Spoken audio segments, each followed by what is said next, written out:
It's now my honor to introduce to you Shary Farr. Shary Farr is the founder and president of Partners for Transitions, aimed at providing assistance in preparing for and coping with the uncertainties of aging, illness, and end of life. She has been a life planning specialist for Hospice of the Central Coast, was named one of 10 most outstanding women of Monterey County, and received the Women Helping Women Award from Seroptimus International in Monterey Peninsula. Shary and her husband, Congressman Sam Farr, live in Carmel. Please welcome to the podium, Shary Farr. Thank you very much. I'm so honored to be here. What a treat this is. When I was sitting at my table, I was thinking about this peace doll that came from Bosnia. And I think that it would be wonderful for the Democrats and Republicans in Congress to start to learn to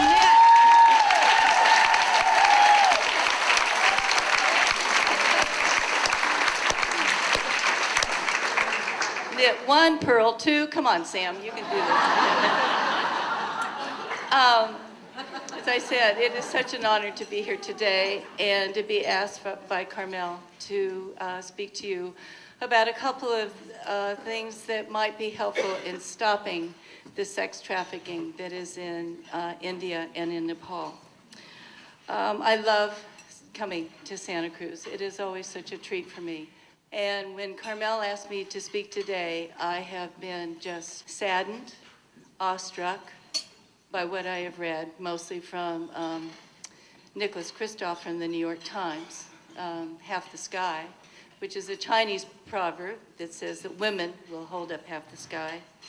And so when I thought about what I was going to wear today, I thought I really couldn't wear anything but black, because I was so deeply sad the last few days about the horrific situation for women, and how great it has been for me to learn about this, because I obviously did not know enough and did not have the right kind of awareness. And I kept saying to myself as I was getting ready to come today, I wonder why it is, because I watch the news a lot, why it is that I haven't known enough about sex trafficking. It has not come to the forefront of my mind, and I've heard several people say that is true for them. And I really owe to that of the media. So in Nicholas Kristof's book with his wife Cheryl, Half the Sky, they said that when there are journalists around the world, when a prominent dissident was arrested, we would write a front page article. When 100,000 girls were routinely kidnapped and trafficked into brothels, we didn't even consider it news. Partly that is because we journalists tend to be good at covering events that happen on a particular day, but we slip at covering events that happen every day. That's quite a comment for our media. Such as the quotidian cruelties inflicted on women and girls throughout the world. Journalists are not the only ones to drop the ball on this horrific subject of sex trafficking. It is only a tiny portion of our U.S. foreign aid that is specifically targeted to women and girls.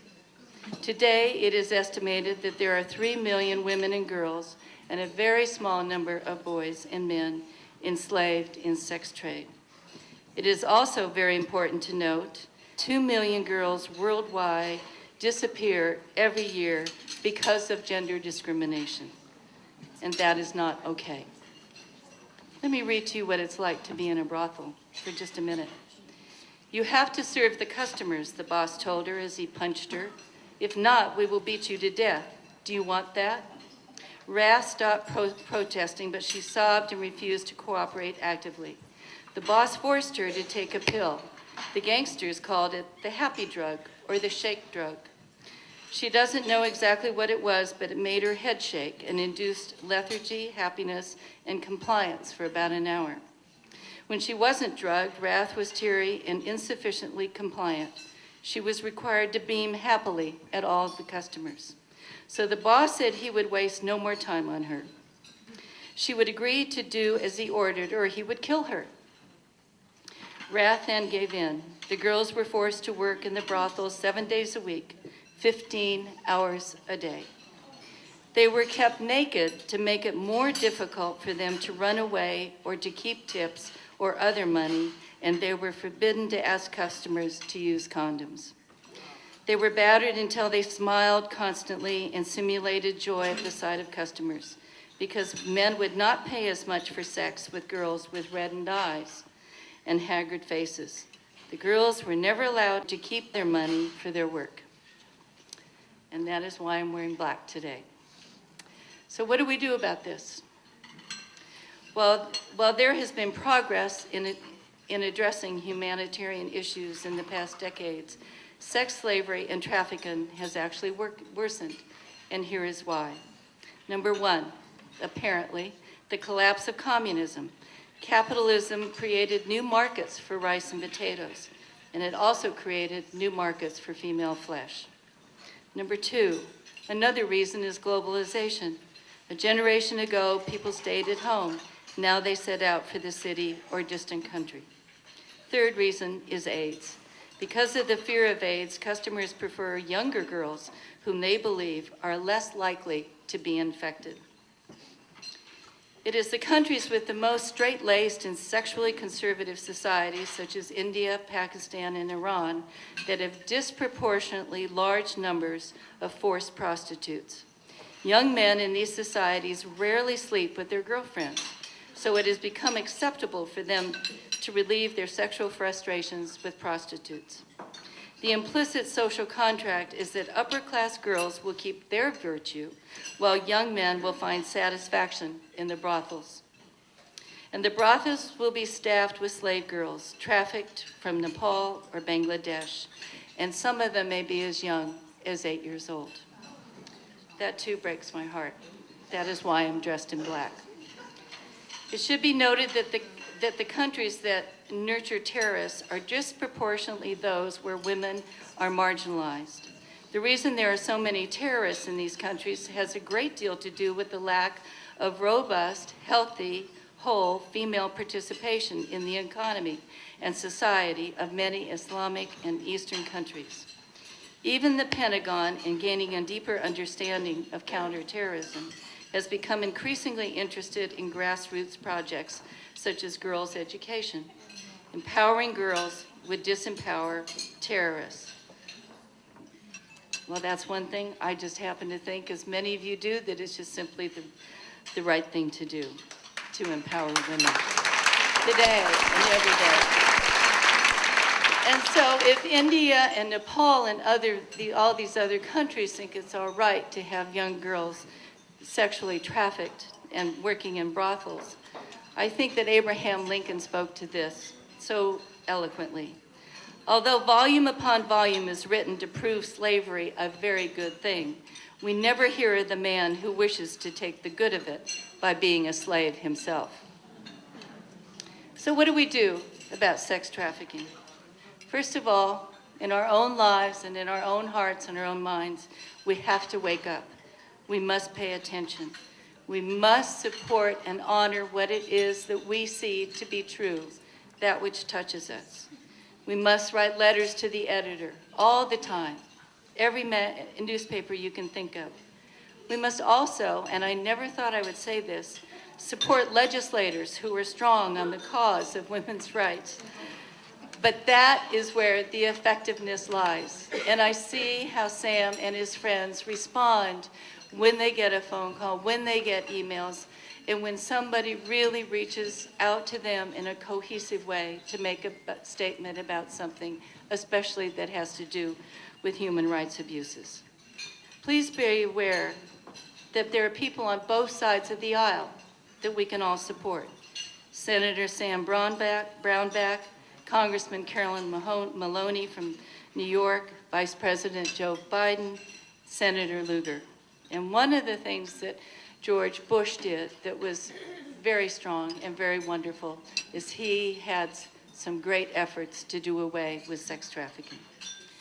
American feminism must become less parochial so that we are as concerned with sex slavery in India as we are with Title IX sports in California. The sex slaves of India may live thousands of miles away. but they are our sisters, yours and mine, together. Also note, to do away with sex trade, the power of television and computers to bring new ideas into isolated villages that tend to be conservative and traditional. With the arrival of television, women have gained more autonomy. They have begun participating in household decisions. There has been a drop in the number of births, and women are less likely to say they preferred having a son child than a daughter. Wife beating is becoming less acceptable, and families are more likely to send their daughters to school. That's a great thing. They see soap operas on television, and they want to have their lives modeled after them. If you were going to visit a country which has sex trafficking, let your feelings be known. I know, soap operas wouldn't do it for me, but for them, if you lived in a village for a long time, you know. If you are going to visit a country which has sex trafficking, let your feelings be known. Or tell the Minister of Commerce you have decided not to visit that country and why. Have it signed by many, many people. Public criticism does have an effect. Countries can change their protocols, not because it is the right thing, unfortunately, but because it affects their economy. Whatever we have to do to stop human rights abuses, we must. And most importantly,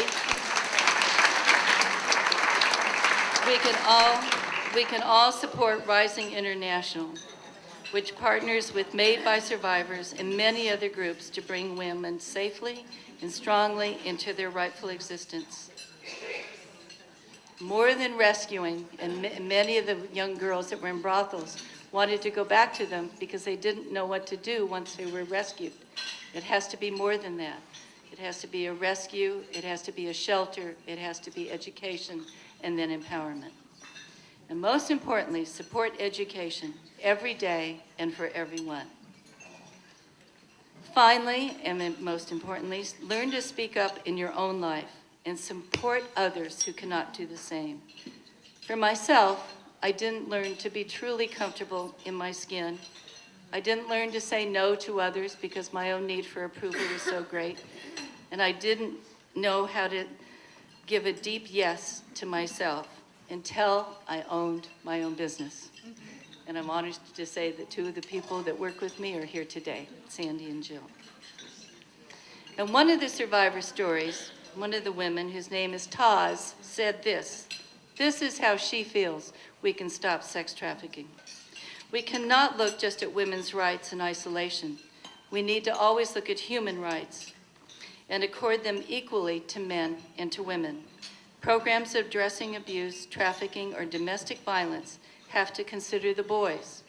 The movement for change will never succeed unless it is supported by those in power."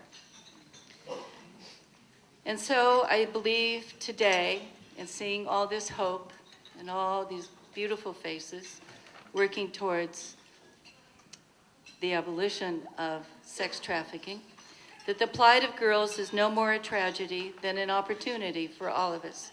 But the clock is ticking. Instead of being trapped to sell their bodies, women through Rising International are selling other things, beautiful, beautiful things. And so to my black dress, which I came today wearing in grief for all the girls and women who continue to be enslaved, I add the beauty and determination for change, which other girls have created. I adorn my black dress with a purse. This will represent hope from Nepal, courage in a scarf, and beauty in a necklace from Uganda. I can't do that.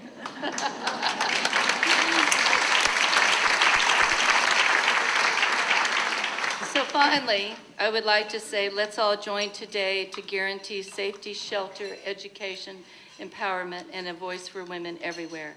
There is nothing more tragic than a silenced self. Let's purchase that scarf. Let's buy that basket. Have that house party. So human rights abuses are no more. And rising individuals will become Rising International. May they keep rising and rising and rising.